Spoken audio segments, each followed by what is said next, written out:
It's a day later, and I am back, and we're going to continue with part 5, level 1 of the sculpting tutorial. Yeah, stream seems to be live, everything's working. Just waiting for the stats to come in to make sure everything's up and running. But what I'm going to do is I'm just going to kick this off and put it into fast speed, and we'll try and figure out where we were and keep going with our donut model. This video series is brought to you by Polygon. Make their renders faster. Time for something fun. We are going to be, working with a donut should be fun enough, but this part is particularly fun. We're going to be making both the donut and the icing on it look more shapely. So we're going to use sculpting to make this part look loopy. Sculpting, okay. So before we do sculpting will it'll work, but the only detail we have is what is available to us in edit mode. Like we're sculpting. I'll get my. So really, we want to have a lot more detail than what we've got currently. So over here in your modifier section, we've got the subdivision modifier. Thingy. We can apply it, and if we hit apply, it'll apply that detail to our donut. But before I do that, it's a good idea to have a copy of what it is before you're going to apply it, just in case you need to go back. And I say this from like years of using Wonder. Like, you know, you hit apply on something. It's my pen. By the way, like a modifier, it's there and you can revisit it anytime. But once it's applied, it's like it's done. So that's why I think it's a good idea to keep a copy of it. So what I'm going to do is I'm going to select both. Nice. I'm going to hit Shift D, and that's created. If you see it snapping like this, that's because your Shift D. is still turned on. So anyways, I have duplicated it. Both of them. Here we've now got 2 donuts and Shift D. And I'm going to select my donut and my icing. And I'm going to hit M. So M is going to move it to a collection. So collection. We've missed some renaming. Okay, we're going to do some renaming. Let's see. This is donut, and this is icing. What does he call them? A collection, just the default collection. So what I want to do is I want to move it to a new collection, and then I'm going to hide that collection. So donut, my donut 001 and whatever, donut icing 001. I'm going to move those to a new collection like this, and I'm going to call this archive. I call it archive. How did he do that? He's doing things without naming buttons. New collection. Okay, and we're going to call that archive, and I'm hoping that I can just drag these in, please. Shift click to select multiple, we drag them in, or invisible. And I'll call this original, just in case I want to come back to them. And then I'm going to, on this new collection here, I'm just going to uncheck that box next to it. So now I've still got my donut and icing, but if I want to, I can access it. Okay. So that's just a way of safety precaution for you. Okay, so with my donut here, how do I get rid of this? I'm going to hit apply on my subdivision surface, and there we go. We've got all this detail here to work with. So now, if I go to... Okay, so now we go to donut, and I get my wireframe. Sculpting, so that one we're going to sculpt on first. I can access another version of them, so that's just a way of safety precaution for you. Okay, so with my donut here, select this is the one that we're going to sculpt on first. I'm going to hit apply on my subdivision surface, and there we go. We've got all this detail here to work with. So now... Okay, so... how much subdivision do we actually use? 2. Alright, so we'll bump that up to 2 and apply it. Cool, that's looking like I'm going to hit apply on my subdivision surface, and there we go. We've got all this detail here to work with. So now, if I go to sculpting, so along the top navigation bar there, sculpting, zoom in a bit. Now we've got this. So we are in sculpt mode, and the hotkey you should remember. Now, do I need to do this again?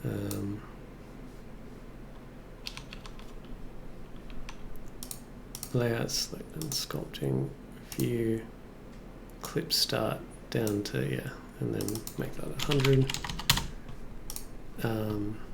Then we get rid of that, and back to layout, select that, sculpting. Okay, and then I can start sculpting that, and it looks like we're mirrored, so hopefully we'll get some instruction on how to turn that off. For some reason, there we go. Is F. If you want to change the size of your brush, it is F. And there's also like, okay, where's the other settings for your brush? So if for some reason it's disabled, I'm pretty sure it's like the future version of Blender will have it enabled by default. But if you right click one of these buttons here, and then along so I've got my pen, let's check the pen works. It really should be there from the start. So I don't know why it's not there by default, but that's how you bring it in if you can't see it. Anyway, for some reason it's disabled, I'm pretty sure it's like the future version of Blender will have it enabled by default. But if you right click one of these buttons here, and then along the header, where it says header, just go show tool settings. I think I've get the settings already got that from the start. So I don't know why it's not there by default, but that's how you bring it in if you can't see it. Anyways, now I've got this, I can change my radius there, and I can also change my strength. Hey, thank you for the reminder, Spider. It's always at the wrong time. Okay, so let's see. Radius. What are the other keys? That's rotate. That's radius. Okay, looking good. And guessing that's invert perhaps. Okay. So I can radius off the pen. It's a bit fiddly. It's sort of nicer to use F. Right. Okay, now if I was to just draw on my mesh, you can see that Oh, it is mirrored. sculpting. We're pulling parts of the mesh out. But you'll notice we're also pulling another part of the mesh out. The reason for that is that by default, X symmetry mirror is turned on. So it's useful if you're sculpting a face, but we're sculpting a donut, and that's good. So I'm turning that off. Let's Now, hold we're that, pulling please. that out. Now, if I was going to edit mode just to show you, it's pulled that out. That's exactly what it's doing right now. All it's doing is it's taking the mesh and it is deforming it in a way that's appropriate for sculpting. So you might wonder what's the difference between sculpting and edit mode. I mean, not a lot. Like you could do this next step like in edit mode and do proportional editing and all that kind of thing. But it's just different ways of working. Like some ways, especially when we do like the deforming of the glue bits of the icing, it's just easier to do with sculpting. Now, in the case of our donut, what we're going to do is we want to make it look like. Because basically the way donuts are made is they come out of a fryer. I actually filmed it actually. It comes out of a fryer. Like it sits in a deep fryer and it sits there bubbling, and they flip it over on the other side. But basically the part that is like floating like along the level part of the donut is it's uncooked. It's less cooked than the rest of it. So it's usually like the parts around it are sticking out a little bit more than the middle. So essentially, I can find a good photo of this one. Right there, you can see it there. This might actually be a bagel. I don't know what the American bagel is. It might be a bagel. I don't know. But basically, like the more cooked it is, I believe the more like build the yeast or whatever, right? It'll kind of like expand it a little bit more. Anyways, point is the part around the middle. I want to make it small. I want to make it shrunken a little bit. So if I was to just draw, it's actually going to pull it out. If I hold down Control as I draw, you can see that it's actually pushing it in, and that is what I want to do. So I'm just going to go around it, just like this. Okay, so that's what we're doing. Right. Right. Yeah. By the way, I'm doing this with a mouse, and I do have a stylus, but I'm doing it with a mouse because I know most people watching have a mouse. A stylus will be immediately better for sculpting because you have pen pressure, and you can like taper off strokes just with pen pressure. Like it's so much better with a stylus. So if you get serious about sculpting or blending at some point, it's probably a little bit better. But I'm doing it with a mouse. I want Okay, so that's okay. But in a little bit more detail. It's a little bit more without control. Layout mode. I'm just going to add another subsurf modifier. So just add one here. Make sure when you apply, by the way, it'll apply whatever is in viewport subdivision, right? So it's just going to apply. So I'm just going to apply, and then we'll go a little more completely now. Back to sculpt mode, and so there we go. I did that step deliberately, by the way, because I know I want to show you like the thought process of how you solve these sorts of problems. So yeah, as you can see, pretty simple. Don't go too far, Oh, the keyboard shortcut like Shift F will actually be the strength, so you don't have to keep going up there. You can just hit Shift F, and you can control there, and then F is the size of the brush. So I use F a lot, Shift F not so much, because it's a little weird to me, but yeah, anyway. Yeah, that's pretty cool. We can also change to like a smooth brush, like if you go too far, you can kind of smooth it out a little bit. Yeah, let's try using Shift F, there we go. Yeah, you can kind of control it like that. But okay, so that is the donut. I might actually just while I'm here. Actually, let me have a look. I didn't even do this for my donut. What does the inside of the donut look like? Nothing. It looks completely perfectly round. Well, nothing's perfect, so I'm gonna just like, I don't know, I'm gonna hold down Control, and I'm just gonna like add a little bit of detail. Like some detail's better than no detail, right? Even if it's just like a tiny little bit, better than just looking completely perfect, because nothing is completely perfect in the real world. Okay, so the donut part is good. Now, we're gonna do some more steps before the icing. So I'm going to apply my solidify modifier first, and the next one is the subsurf modifier. I'll just unhide the rest of the mesh in case that causes problems later on, because it can in your sculpting. Right, so I'm going to pause him for a second, just so I can finish making my nice donut thing, because he's going a lot faster than me, and I actually want the inside. For some reason I think he does this later on, so I'm just going to do this on the inside as well.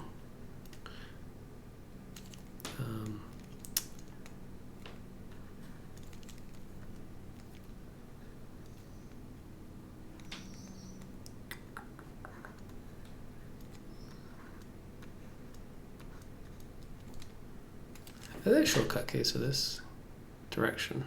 No.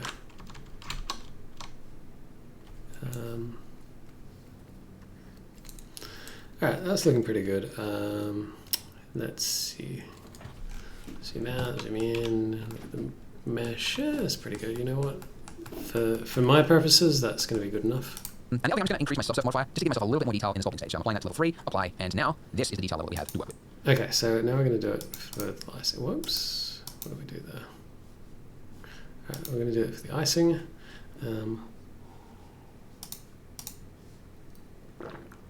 Let's see. This is solidify and this is subsurf. And we shall apply that one and we have that glorious detail. Okay. And then we go back to sculpting. Whoa! What is that? That's trippy.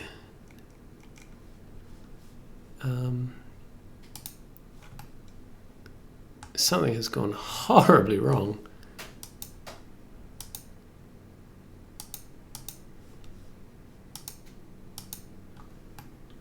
All right. Well, let's try and solve this. We'll hide the donut for starters. This thing has no modifiers, so actually let's go back some more.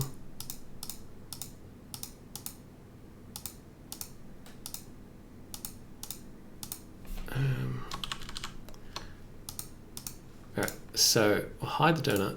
We've got this thing. I'm very curious as to how this... Oh, hiding things is Alt-H to bring them back. Yep. Okay.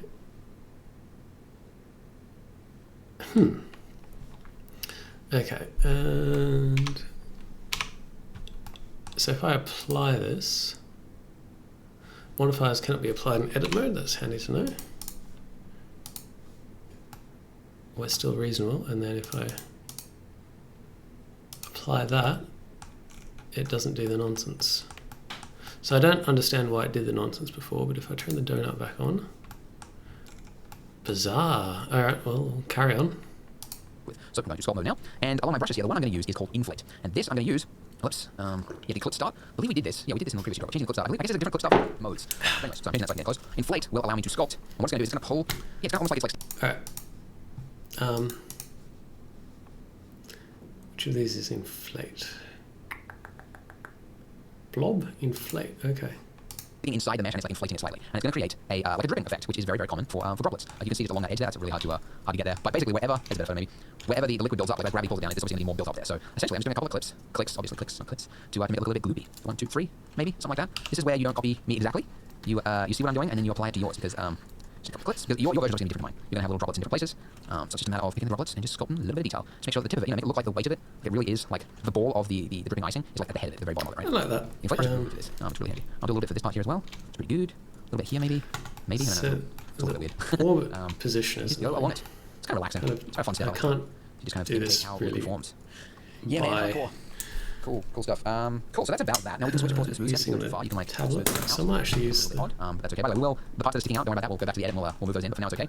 Oh, that part needs to be smooth a bit. It's a little bit odd. But that's cool. I guess we forgot to do it for like the edit stage. We forgot to like do this inner part ring here as well. So actually, while I was just preparing for this tutorial, I was like, let's see if I can actually fix it just in sculpt and just add a few like little droppy bits. And yeah, you kind of can because like the inner part of the donut is not going to have like lots of liquid that's like going to be dribbling down or whatever. But it's going to have a little bit. It's not going to be a perfectly clean edge. So I'm just using the grab brush. And I'm just like pulling randomly around here.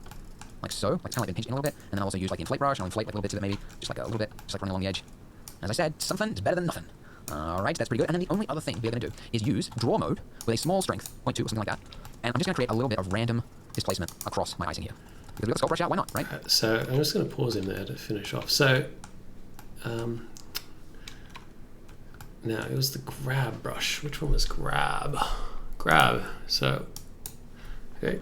Alright, so let's use the tablet for this. I sort of need to grab the inner edge, and I feel like I'm gonna have to inflate some of this as well. And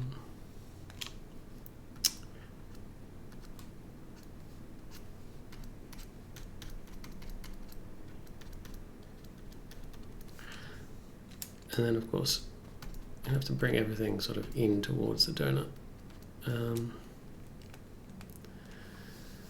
Let's give this a bit of an inflate. That one's inflate. A little bit there and there. That wasn't very good.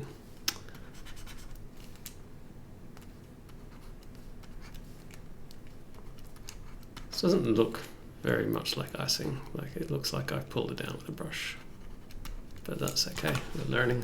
Onto the trouble of preparing the mesh so that we can sculpt on it. Might as well add in a little bit of detail because the real world. Like, I mean, as if icing could ever be perfectly... Right, what's he doing with that? He's using the draw brush. Okay, and surely he's dropped his strength down.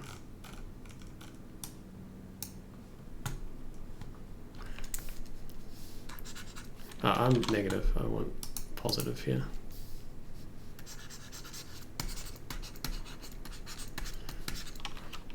Let's go smaller and up the strength just a bit.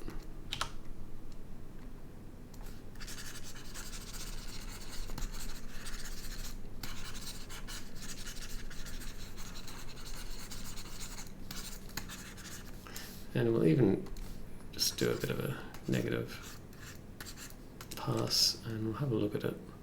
Oh, that's real lumpy. Where's smooth? Let's put smooth through it. Scrape fill pattern, smooth. Go nice and big and just smooth that out. That's too much. I think that should be enough.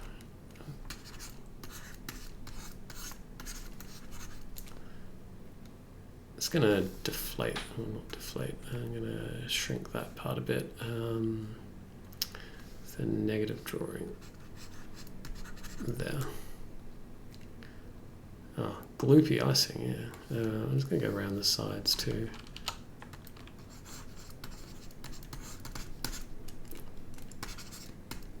No, I'm still negative.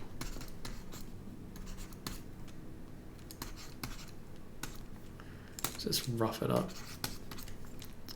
Looks pretty good. I don't like that very much, but we'll probably come in and fix that. What else does he do with his sculpting? Alright. Alright, that's good for now. Just the right amount of like, what was it, 25 millimeters that we used for the solidifying modifier. It's never going to be as perfect as that in the real world. So there's going to be parts that are going to have more icing, thicker icing, less than others, etc. So just adding that. You can also hold down control, of course, to go the other direction, and if you go too far, you can smooth it out a little bit as well. This is, you know, getting a painting sort of look to it. But that's kind of cool. It looks a little bit like icing.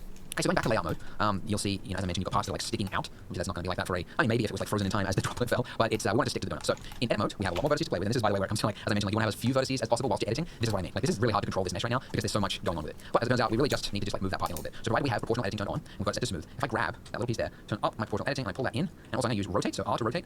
Why is that turned off? It just randomly turns off the screencast tool, so you can't see what I'm pressing. Okay. So, okay, he's done that in proportional mode. So let's just check that I'm happy with everything in here, because this is garbage in the middle. So let's smooth that. Smooth. Let's smooth this out.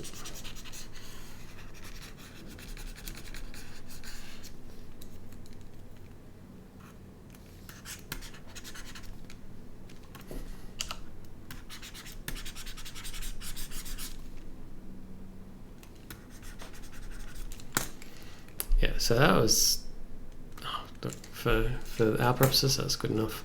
All right, let's do what he's doing, and that is we'll switch out to layout mode, and not that one, we'll have that, please. And we'll start moving our vertices that are not properly attached to the donut onto the donut, although ours are actually pretty close because we inflated them nicely. I'm almost tempted not to touch this one. Are we in proportional? Yep. How do we change the radius of this? Is it G? Oh, it's mouse wheel after we do G. So line up there, grab it, rotate it. No, that's... Alright, that'll do. We'll pick the next one.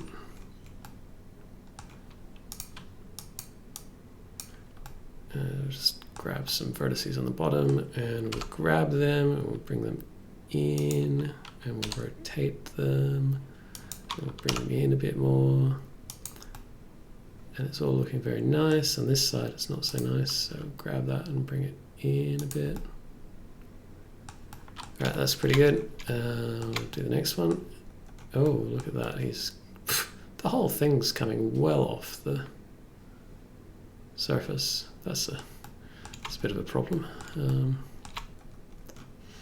I mean, I could grab the whole mesh and move it down properly onto the donut. How did that happen?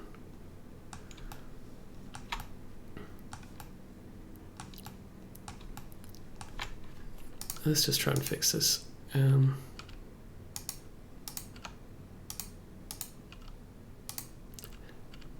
Hide my crimes. No one will suspect a thing. Don't know what happened to this vertex there, but no one will suspect a thing, as I said. No one knows. I feel like my radius is too big.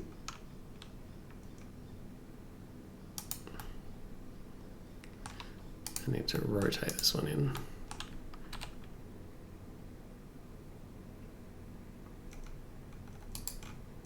Yeah, oops, I hit right click. Rotate, please. Please. Please to rotate, please. Right. That'll do. And we shall grab this bit here. Bring it in. That's good enough there. Let's bring this in a bit. You can come in a bit. You can come in a bit. You can come in a bit. Do we actually grab anything at that point? Everything's looking okay on top.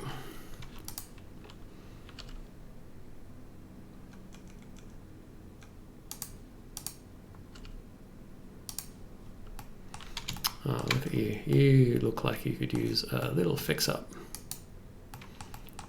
So we shall grab you. Whoa, oops, no, we shall select you, we shall rotate you, and then we shall gravity grab and just stick it on. I said stick. Kind of computer person can't tell the difference between the left and the right mouse button and the middle mouse button. Oh dear. All right. Oh, look at you. You're stuck right in there. That's fine. You can stick right in there.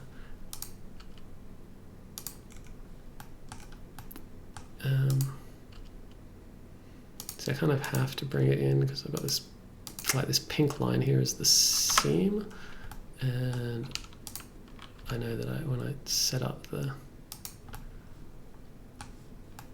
when I set up the solidify, I went and set it to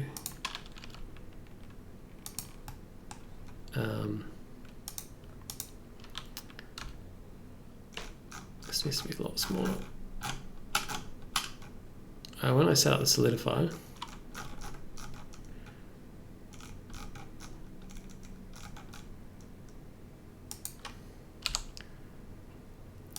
I made it so it had a seam, like a crease, and now that crease is sitting out in hovering in midair, in much the way icing does not. So I shall move all of these in.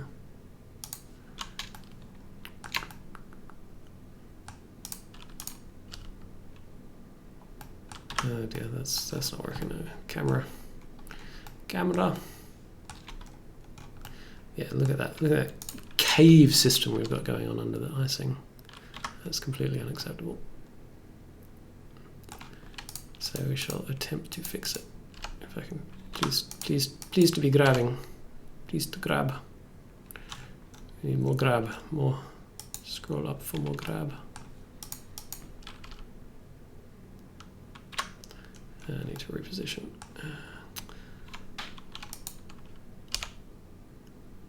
Sort of stick it on there.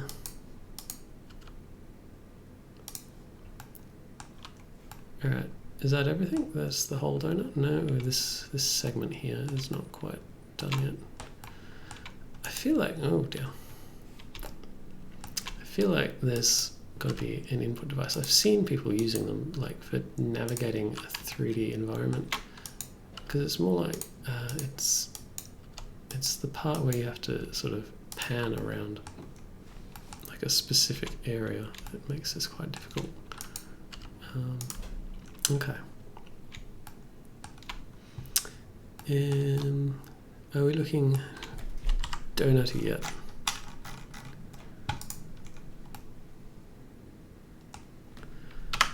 Can I get that centered on camera, please? All right, so there's a bit there, which we'll just fix up a little bit. There we go. Bring you in. All right, everything, the icing is well attached. Okay. Let's carry on. Which is annoying. So my apologies if sometimes I'm using stuff on here and the tool's turned off. It's just it's a little buggy. It's a great add-on, you know, props to whoever made it. It's very handy, but it's a little buggy. So I'll just pull that in a little bit. There we go. Like that. So you just want to make it like obviously hugging the donut. Like it's really part of the donut. And yeah, just do that for the rest of it. We have gone over though, so we will do that. I will do that off camera. Just continue this for all the droplets along the thing. Thank you for watching. Go ahead and join me in the next part as we continue making the material. Okay.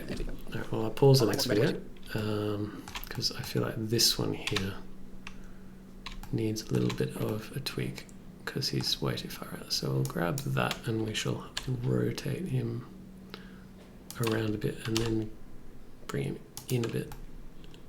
That's much more realistic. I'm liking this. All right, carry on. On making it thus far into the tutorial. The mesh of the donut Thank you, Andrew. is pretty well finished.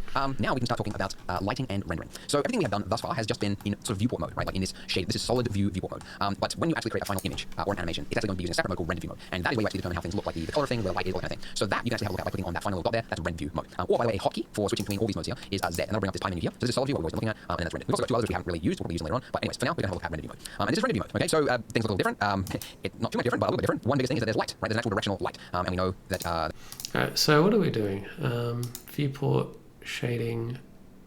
Okay, wireframe, solid, look dev, whatever that is. Oh, look development, and rendered. And then of course we've got our light somewhere in the scene.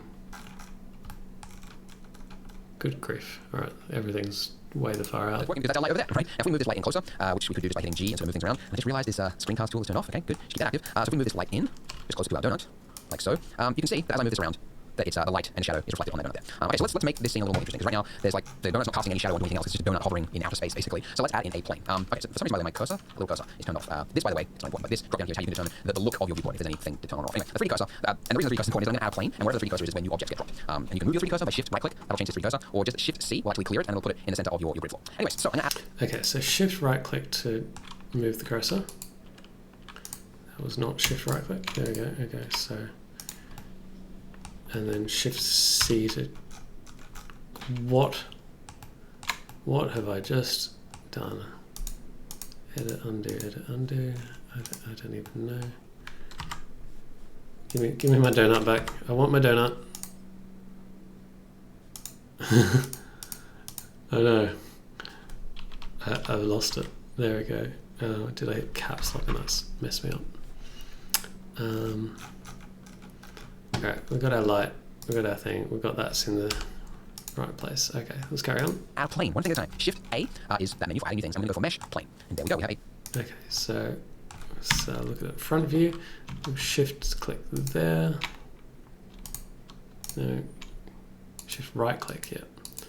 And then, was it A? No, A is select or Shift A for add a plane in the scene collection. No, in this collection. Alright, and do we get a plane? Alright, we have a plane. A plane. I'm going to focus on the plane just so I can move around it. Good. Okay, so I want my donut to be sitting on the plane, so it's like sitting on a countertop. So we could, grab my donut here and move it up, but then the icing doesn't come with it. And it's obviously very important that these two are linked. We could select them both by hitting shift, and selecting them both like that. But let's save ourselves some time for the future as well and link these two. So we do that by parenting it. So the way you parent things in Blender is you select first the object that is the child of a parent object, meaning like the one that's supposed to follow another object. So the icing first, then shift, click on the object which is going to become the parent, the master object, and then I'm going to hit Control P for parent. And I'm going to select I use that object or object key transform. I always use key transform because sometimes you won't be able to. The first one doesn't do exactly what you expect. Key transform always works, but basically that. Okay, yeah, it makes sense. Alright. Control P, object keep transform. And then when you do that, if you move your donut, you'll see that the icing comes with it, which is what we want. Nice. By the way, in your outliner, up here, we've got the object. When you parent something to another object, it looks as though it's vanished from the outliner, but it's actually just underneath it now. So it's inside the outliner underneath that object above it. Anyway, but now we've got that. Now the donut is the master of all, the keeper of light and truth, and the icing is following it. Good. All right, so let's just move this lamp in a little bit closer, like so. Okay. So, why is there no shadow? Why is the donut not casting shadow onto the plane there? Well, we could, with our lamp here selected, we could check it out. Oh, contact shadows. Oh, yeah, I've done this tutorial a couple times. Contact shadows was turned on, but turned off by default. But anyways, it's using this light here, and these are all the settings for the light. Now, we could turn down the strength of this, we could change how things look. You can see that the shadow's not really there. We turn on contact shadows, we give a little bit of shadow to it, and that's all well and good. But the thing is that this mode that we're in right now, this rendering mode, is it's using a rendering engine to present this to us. And the rendering engine that is defined by default in Blender, if we go to the rendering panel here, the rendering engine is Eevee, which is a real-time rendering mode, and it's really, really fast renders. Like if you want to do like a long animation, like a TV show, or you're working on a really tight deadline, Eevee is great because it's like really fast. And alright, how do I change that? This thing, we're in Eevee, okay. I mean, I probably want Eevee because my computer is really slow, but it's just like Unreal Engine, it's like all those kind of things. It does require a lot of optimization though. You've got to really work with light and shadow to try to make it look correct. However, when it comes with another render engine, Workbench, by the way, forget that, that's just for like viewport, it's very rarely used. Cycles is the other main one. So if we switch to Cycles, it will look like this. Alright, well, we'll give that a go. Watch the stream die. Oh, my frame rate. Alright. I'm probably going to have to skip this part of the tutorial. That's just appalling. Okay, let's see. I'll keep watching.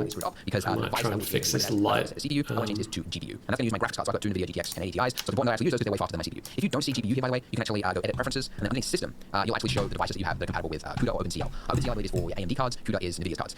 So you may, depending on your hardware, you may see something here. You might not have anything that's compatible like CUDA or OpenCL, in which case you're going to have to use CPU. And that's fine. It's just CPU is generally a little bit slower than GPU. So you'll still be able to render. Doesn't matter, but it just might be a little bit slower. Anyways, I need GPU. Now you'll notice that when we switched from Eevee to Cycles, it looks much more realistic immediately. The shadows are accurate. The shadows matching the donut here, everything is working the way you would expect. And that's because Cycles is what's called an unbiased rendering engine, which means it calculates things like physically accurate to the way things are in the real world. It's like light inside the donut, and it's like bounce lighting around. We don't have shadows. You can see like it reflect the light onto other parts of it. Alright, I'll just hit it and animated movies like Pixar, Disney, or wait for it. Like that uses rendering engines like Cycles, unbiased ray trace engines. Video games use something like Eevee, although Eevee will not allow you to create games. It's not a game engine, but the way it functions is very similar. So anyways, high quality image or animation, you want to use it. So the one downside to Cycles is that it's Eevee. So you'll notice that like as you move around, it's like super heavily grainy and it gets less and less grainy as time goes on. And you can actually see in the top left hand corner the samples there being counted, so it'll stop at 32. And the higher you set those limits to when you get to that, the less grainy it will become. Anyways, So let's, I know this tutorial, there's not a lot to this tutorial other than explanation, but it's quite important, so I'm spending all the video talking about it. But anyways, let's render out like a very simple image. So my camera, the camera will actually be defined like what you will look through when you hit render, like to actually render a final image. So you can actually look through what the camera is seeing by clicking that little button there, or by hitting the shortcut as it's displayed, number pad 0. And there we go, I'm looking through the camera. So we're way out there. Now, you can move the camera closer, but you'll notice like if you like, move the view or like use the middle mouse or whatever to orbit, you are no longer looking through the camera. So the camera will stay where it is unless you use the controls designed for the camera, which is similar to like if you're moving an object. It's G to move that object, and then you use the middle mouse, you push that once, and then you can like zoom in. Now a lot of people from other software and even like beginners are like, they find it very weird the way this functions. Other software, it has it so that when you are looking through the camera, if you move the viewport or whatever, the camera will follow with it. So you can actually choose that by clicking lock camera to view in this properties here with the camera selected. And now as I move around, I can use the standard controls, middle mouse, orbit, scroll to come close, etc. And the camera will follow. So you can use that if you want. Or the other way, by the way, is like, this is the way I like to work. I get my position like where I want the camera to be like looking, just in like standard view mode like this, and then I hit Control Alt number pad 0, and then the camera will... Yep, that's what I want. I knew that was happening. Control Alt number pad 0. Thank you. Camera has joined the fray. Good. And so how do I look through the camera? It's one of these buttons. Is it 0? Yeah. Okay, carry on. Snap to the location that I'm looking at right there. But anyways, I just want to do like a very simple, like, well, this is a full tutorial. We'll go into like, we'll add brick in the background and coffee and a plate and all that kind of thing. But for now, I just want to have like a very simple look, right, of the donut on a plane. So I've got some light there. So if I was to render this right now, which you can do by going to the top corner and hitting render, or the hotkey is F12. Anyways, when I do that, this will happen. You'll see that it starts, you've got like these little... All right, so if I hit F12, oh my word, okay. So I'm going to have to change some settings here, but we've got a render. Squares will appear, it'll start in the middle and it'll sort of spiral out. And there we go, we have an image. And if we were to hit Shift S, or by going to Image and then Save, Shift S, you actually be able to save it as like a PNG or a JPEG. Very simple, right? So it doesn't look very good. It doesn't look very good at all. It's very white, looks like it's made of clay. So we'll do the materials in the next video. But for this one, yeah, just wanted to set the camera up, get the light somewhat in an appealing way. I do have, like, lighting is such a complex, well, you can get the basics. Like, basics is pretty easy, but understanding how light works, I've got like a full series on that. I'll put a link to that in the description and you can click up there if you want to watch it now. But it's more for like once you've got the basics of one that you can watch that, but it'll explain all about like fall off, the inverse square law and all that kind of thing. But for now, I want you to know is like, you'll see that it's pretty clear there's light that's very close to the donut. Like, it's kind of like a highlight over here, and then toward the right hand side, you've got like, it's darker. If you want to have like even lighting over everything, you basically need to move the lamp further away from your subject, and then there will be less fall off. It'll appear more constant, almost like sunlight, which in this case might be kind of desirable. We want to have kind of like evenly flat lighting across the counter. So I'm moving it, that far. You don't have to copy my exact settings. Like, actually, you'll learn more by doing things on your own and like experimenting with how things look, right? So I'm moving my lighting over there. When you move it away, obviously the lighting intensity is reduced because it's fallen off. So the brightness of it is defined by the power. So you can increase the brightness right there, and I'll go with something like that. And then, as a way to get into the next video, because we're going to start talking about materials, with my plane here selected, I'm going to go to the material setting right down there, the material panel. I'm going to click that. You won't see this, by the way, it's an add-on anyway, so we turn it off. But at the top, this material is where you define what colors things are going to look, textures, all that kind of thing. So my plane selected, I'm going to click new to give a new material. Nothing's changed so far because it's just the default setting. But the one setting here that we're going to change just in this video, base color. I'm going to make this blue. Like so, and there we go. We now have a donut sitting on a blue plane. I'm going to go ahead and hit render, like so. There we go, and then let's go save it if you want to. By the way, I haven't talked about saving your scene yet, so just go save as and save your scene, your .blame file. It's pretty simple, but I know like ZBrush make things when it comes to saving. But one is pretty easy, it's just like save. But that's separate to the image which I was talking about. Save the project of the blend. Anyways, hope you learned something from this video. Go ahead and join me in the next video, and we're going to be making the icing look pink, the donut look yellow, and getting into the material. So I'll see you in that video. This tutorial series is brought to you. Okay, so we're just banging in some colors here very quickly. So if I hit F12, we get a render. Can I please have that as a how do I know there's a way to do this and use a different rendering engine.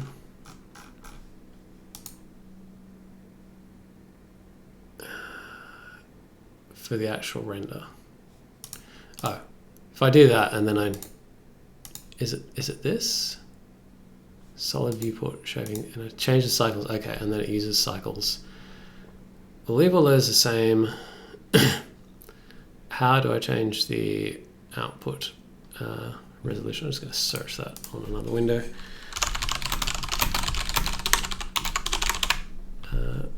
Blender.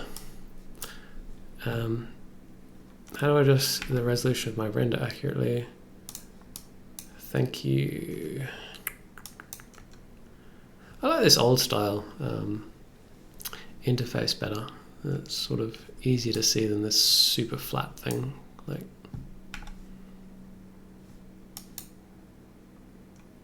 the setting is located under resolution settings. Is there a resolution here? Sampling advanced.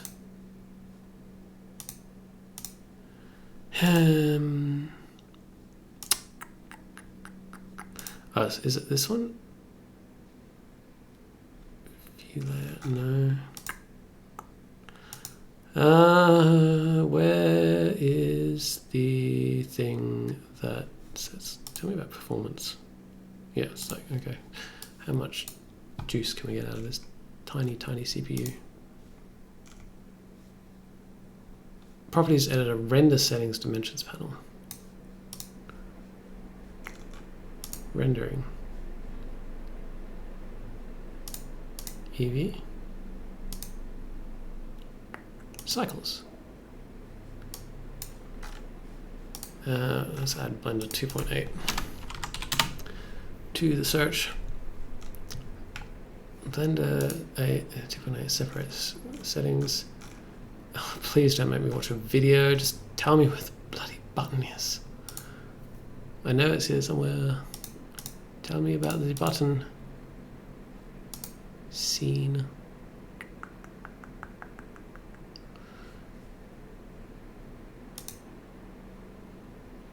He's rendering. Is this it? What is this? Output. Okay. All right. I want it way smaller. Let's have 480p. So, do you know what the resolution of 480p is?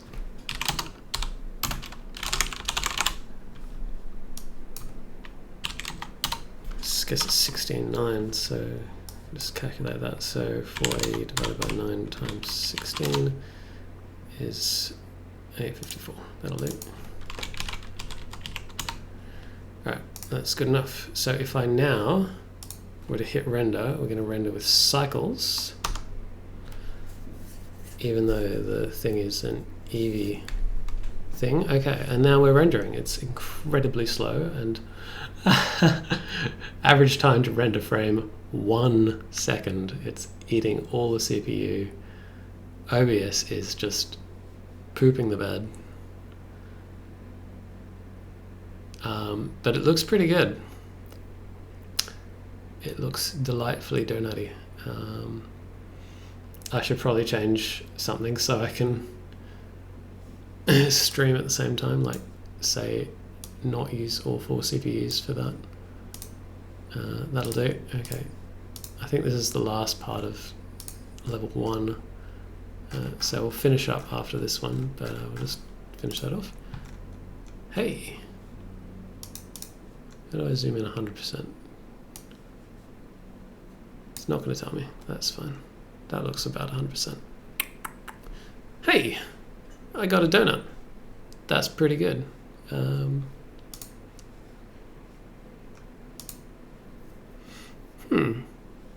Alright, I'm just going to try and tweak the performance settings on this so every time I render I'm not going to die. And I'll see if I can get a shadow in Eevee at some point as well.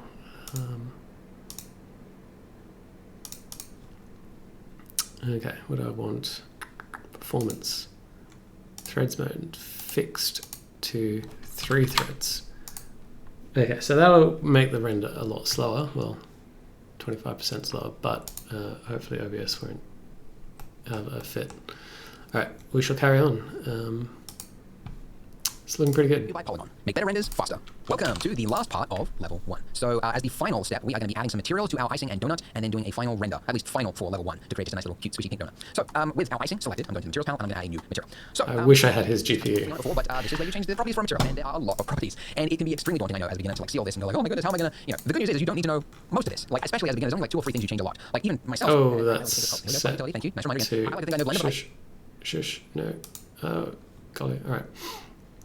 Can I change? I'll change that back to Eevee, and then we'll change it back to cycles when we need it, so I can actually see things. Barely ever touch like anisotropic, sheen, clear codes, transmission mode. Like I barely touch most of this. There's really only like 2 or 3 you touch a lot. So the first one is base color, which is the base color of the material. Like the easiest way to say it. It's material can get very sciencey, but it's the albedo side of the material. It's like the underlying. There's no way to explain it. It's the base color. Okay. It doesn't affect the reflection color. It doesn't affect the bump. It doesn't do anything like that. All it is just like the underlying color of a material. So we're gonna make it pink or whatever. You know, I'm not here to tell you what your donut should look like. You could give it blue icing, purple icing, orange icing, yellow icing. It's entirely up to you. But I happen to think that pink icing looks kind of nice. Looks kind of delicious. So there we go. All right. Now the second property that you change a lot for materials is the roughness. The roughness defines how reflective the material looks, or how sharp the reflection actually looks. So the lower value you go, like if you go all the way to 0, it's almost like it's a mirror, it's completely sharp, and then as you go higher and higher, you can see that reflection of the lamp there becomes bigger and bigger and bigger. And if you go all the way to 1, it looks almost as if it's made of chalk. And this is how you find how reflective something looks. Some people, especially a lot of beginners, they think that the way to turn off a reflection is to change the specular value. And you can do that, but it's overriding the actual, like physically accurate properties of the real world, because every object in the real world actually has reflection. Sounds crazy, but even a brick, even chalk, everything has reflection. It's so rough that you almost can't see it, but it's still there. So I would suggest not touching specular or specular tin or anything like that. I would suggest just leave it as is, and just change the roughness. If you want to turn off reflection, just crank it all the way up to 1. Anyways, in our case though, we're making this look like icing. It helps to have a reference of icing. So I actually went and bought a donut from the shops, and I put it on a plate here and I filmed it for you, so you can see how reflective the icing looks. The more melted it looks, like the fresher out of the oven, freshly glazed, it's a little wet, right? So that would be like a low sharp value there. But I find like a value about like 0.3 0.34, something like that. I think it looks kind of good. I think it looks fine. Okay, so there's that. And then for most materials, the only other value you change a lot is like the normal value, because that's the bump. So if you're adding like a bumpy sort of surface or something, you would change that. But you have to have something to plug into it when we get to more advanced materials in the following levels. We'll talk about that. But for this thing, we don't have any bump. We're just going to leave it as is. Now, because this is icing, icing is actually a kind of rare type of material in that there is another property to it, and that is called subsurface scarring. So you can see looking at this right now, it does look like icing, but something seems off about it. Like it almost looks like it is too hard, right? It looks like it's almost made of concrete. And the reason for that is that looking at our reference of real icing, light isn't just hitting it and bouncing off it, light's actually entering into it and it's bouncing around. And that is very much similar to human skin. So real human skin, like it has, you can see especially like on like the corners of people's ears, right? Like with the sun behind them, you see like red ears. And that's because it's like almost slightly translucent and light is entering into the skin and it's bouncing around and you get different values. Well, food actually has this property as well. So humans have it, some natural materials and like food basically has this property. So that's this value here, subsurface scarring. So if we increase this, you can see that it starts to, I mean, it looks different, it looks a little weird, but it has that kind of fleshy quality to it. So the one value you want to change is the color of this. By default, it's set to white. So we could set this to a pinkish reddish color. Actually, there's very little information online about how to actually use subsurface color. It's kind of like a little out in the open. But based on my tests, I find like giving it like a kind of reddish pink color is good. But then also you've got subsurface radius, which defines how far the light actually bounces around inside the object. And by default, and here's the other thing, there's 3 values, not just one value, but 3 because there's one for each channel: red value, green value, and blue value, which is weird to me. I don't get. Is that actually true? I'm actually curious whether that is whether he's making that up, because I feel like are these really RGB? I bet you they're not RGB, because that doesn't really make sense. I have to go and view the comments on this. Again, I'm sure there's a very scientific accurate reason. But anyways, my advice for you, because the top one is the red value, I would suggest setting that to like a 0.3 and then setting these others to 0.1. The green and the blue, and then we'll give it like a reddish tint to it, and it'll go like, it won't go too far. You don't want it to look like wax, which is what can happen when you do the subsurface value. So actually that does kind of look a little odd. 0.25 perhaps. Maybe it's a little bit too something. I don't know. We can tweak these values after. We don't have to be like locked into it right now. But somehow this is looking a little odd to me. I know I was like 0.3 for my final one. And I changed the resolution again.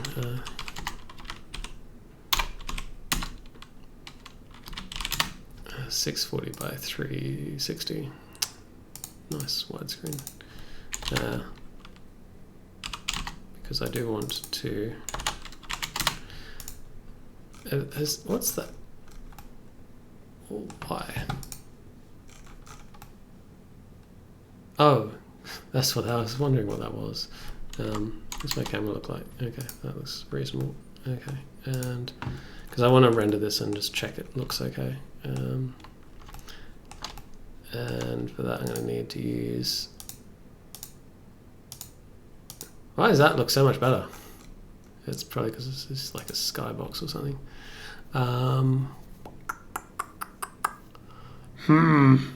Alright, so I have to change that, switch to cycles, hit F12, and then wait for it to do this.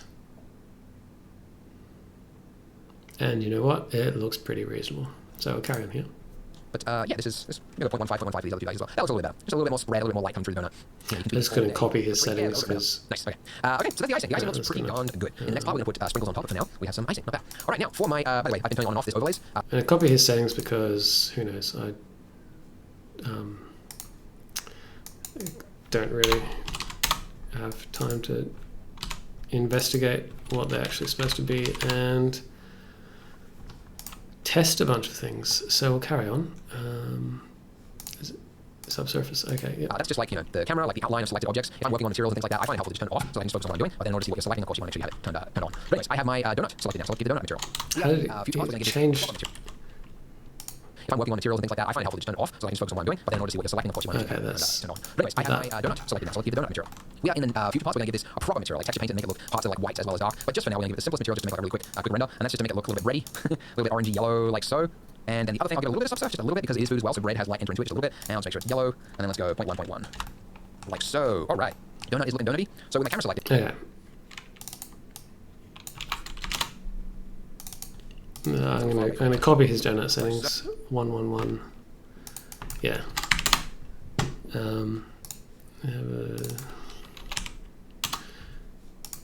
Alright, that's pretty reasonable. And you know what? This blue color.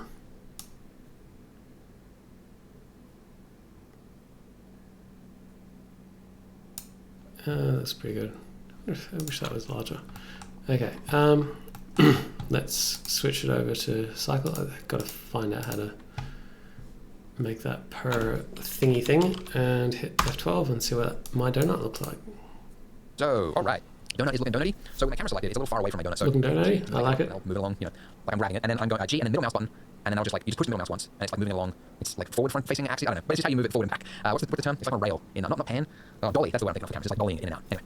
Okay, cool. So we're going to do a little render. So obviously for the final, where you call it final, all the way level 4, we're going to put like brick behind it, do a coffee, a plate, and all that kind of thing. Just for now, just going to make a nice, very simple render for people that want to end it right here. End it like a suicide. This is the last thing you want to watch. that inspired you. Fuck Andrew. In this case, what I want to do is I have the lights a little bit behind the space where you can kind of see like having like just a single view like this, like looking through my camera. I wouldn't be able to move my light around. I can't really do it from this view. So let's talk about splitting the view. To split the view in Blender, you just go up to wherever there's a border and then just right click it, and then you've got an option to vertical split or horizontal split. By the way, I believe this is a 2.81 feature because that's the version I'm using right now. If you're following along with me, you might just have a like join or something like that. Like you might have to go to like this side and do it there. But anyways, so we have vertical split and then we have a split. And then over here, I now have just another window. I can move this around and you can see that it's interactively updating that one at the same time, which is nice. There we go. The other way, by the way, if you want to collapse or split something again, if you move to the very top right-hand corner, this is kind of like the legacy way of doing it, but like your cursor changes to like a little target symbol. If you click and drag that way, it splits it. You can do it this way as well. And if you want to join them, like collapse them, you just do it in the opposite direction. Click and drag that way. So yeah, that's pretty good. The only other thing I'm going to do as well is like the size of my lamp there. It looks a little bit like, sorry, I'm going to split the view again so that we can actually see the lamp. It looks a little bit like sunlight, like it looks a little bit too hard of light source. So I'm going to, oops, not power, the size of my lights right there. You can see the larger I make this, the softer the shadow becomes. If I turn off my overlay and focus on a little bit better. You don't want to go too soft because then it kind of like loses emphasis or direction, but just something that's not looking like sunlight. Something like that. I'll turn down. All right, so let's carry on following along with what he's doing. I have to change back to Eevee. There's a way to do shadows, and I can't remember what it is. And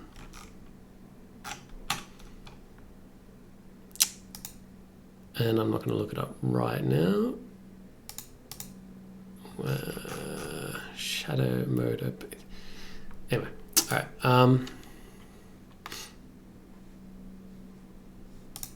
Let's see, we'll have that one, and we'll have camera view there, and then we wanted to split this one off here. Where's my splitter? So click, split area. Okay, and then this one we can move here, and we can, first of all, we can get the camera. We can grab it and, oh, no. Is it control? It's control.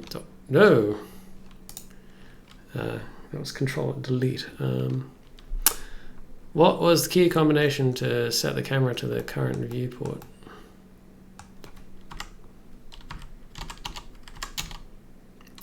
Control Shift 0. Control Alt 0. I can't remember. All right. Well, I want to go back and get that. That was in the previous tutorial. I won't do it right now. I shall Google it. And by Google, I mean DuckDuckGo.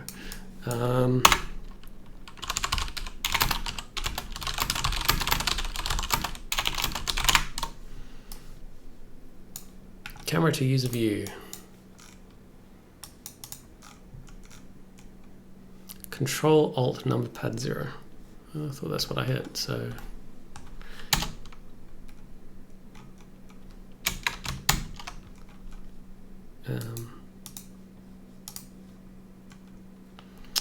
Let's see.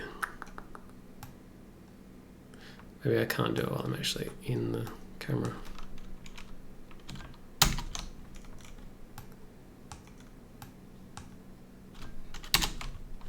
Oh god, that's awful. Alright, that's better. I'm just going to try it this way. Grab it. Alright. We'll try it this way. We'll just drag it by hand. Get a good close up. And then why is that like grid snapping so harsh? Alright, close enough. Let's see, what else do we want to do?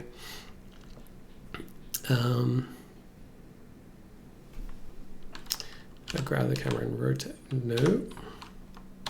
Nope, I don't like it. I don't like it a little bit. I'm going to have to do some more work on how to set up the camera nicely, but we were going to do the thing that Andrew was doing, which is not that.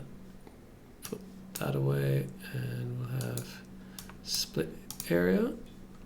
No. Split. No.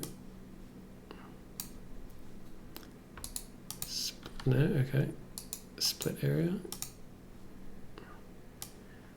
Okay, now this one, we're going to move that around, and then we can grab the light and just adjust where and how intense it is. So there's good. Radius of the light, please.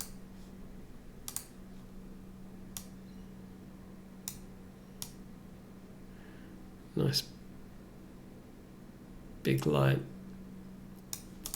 All right, I like that.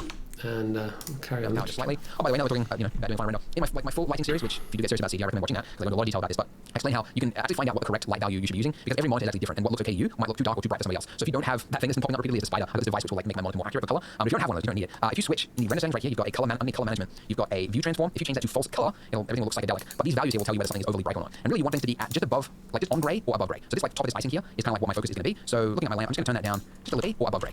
Okay. I've got this device which will like sleep that and monitor more accurate for color. If you don't have one, He talks about that. That's good. right here, you've got a color management. You've got a view transform. All right, I'm gonna have to bite the bullet here and use cycles, I think.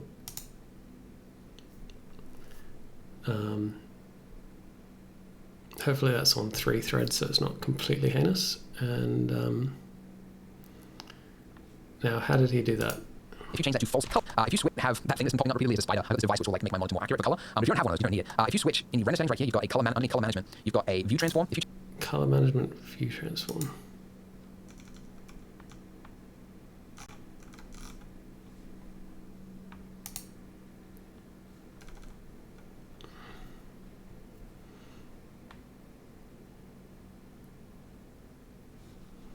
Yes, it's 32 samples, but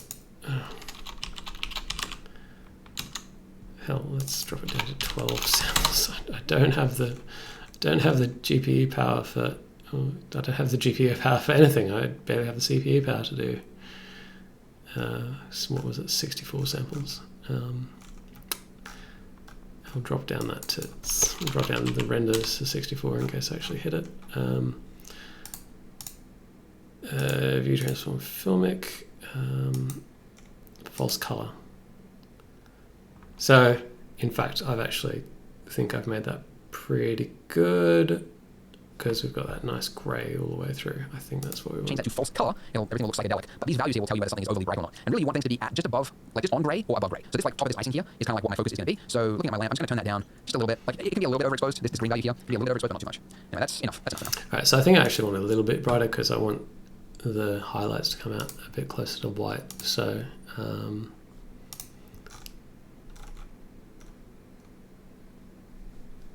then we want to split this view, split-a-rooney. Okay, and then we can grab our light, maybe, and we can see because that's really dark underneath. So light, and we'll just bump the power up.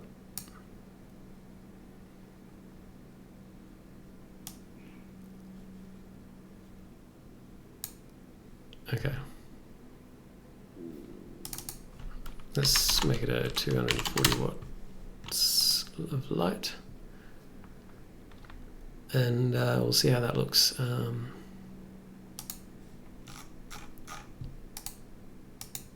I want it filmic, not standard.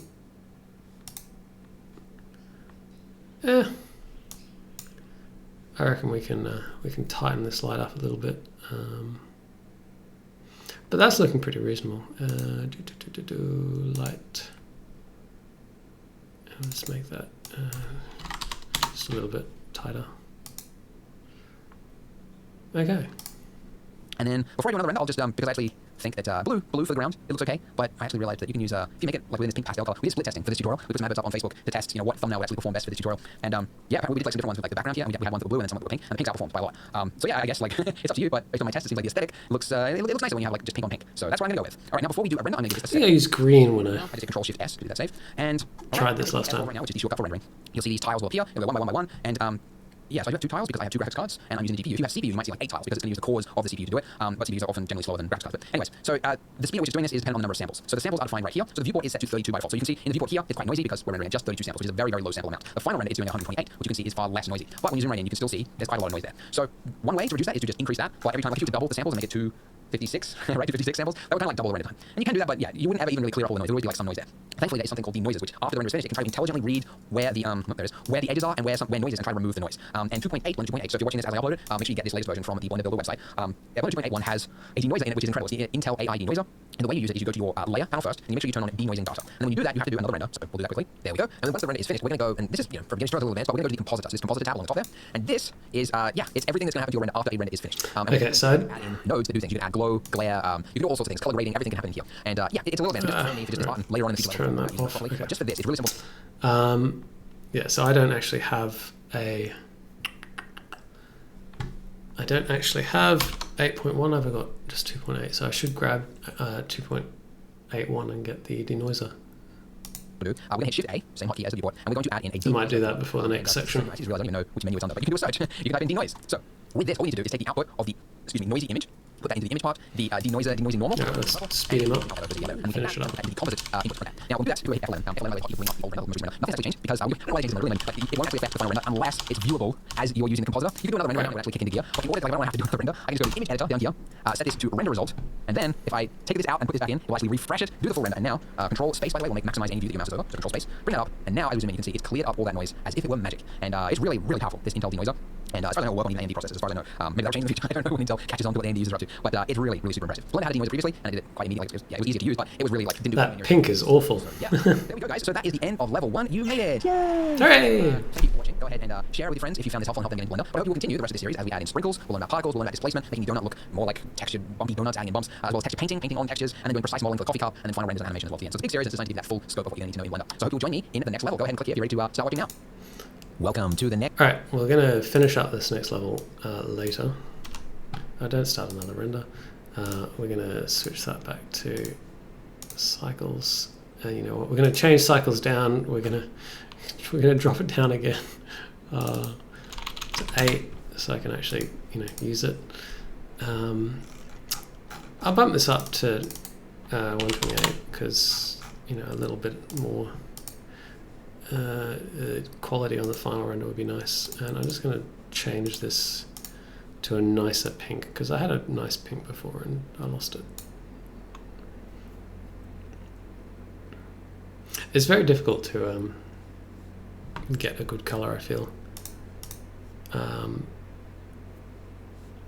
Just using the wheel.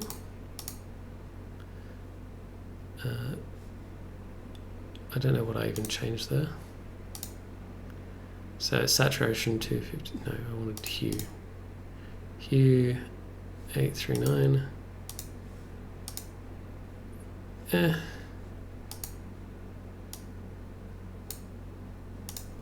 839. Set them both to the same hue. And then I want to saturate this one a bit more. But not too much more. Alright. And let's just give this a final render, because that's looking pretty good to me. And we'll just wait. Render. It is so incredibly slow. But at least it's not murdering OBS now that I've set it down to 3 threads. I can put this away. I've just hunched over this the whole stream, the tablet. Okay. Looking pretty good. I'm pretty happy with that. That looks pretty good. I should find the last time I did this tutorial and look at my previous donuts and see if they're better or worse. Should try rotating it and see if I've got nicer goopy bits. It'll do for now. Is that it? That's done? Beautiful. A beautiful donut. Okay. Alright, I'm going to call it there. And we'll come back next time for level 2 when we do the little sprinkles and stuff. What I'm really keen on is level 3. I think what I need is, what did he call it? Modeling. Precision modeling, I think he said. Because the thing that I need to model is more precision than a donut. Although the goop and using the brush thing years ago, I modeled something with the pen, something a little more significant than a donut. and that was mostly with sculpting, and that was a lot of fun. Anyway, so I'm going to call it there. Thanks for watching, and we'll see you next time. Toodaloo.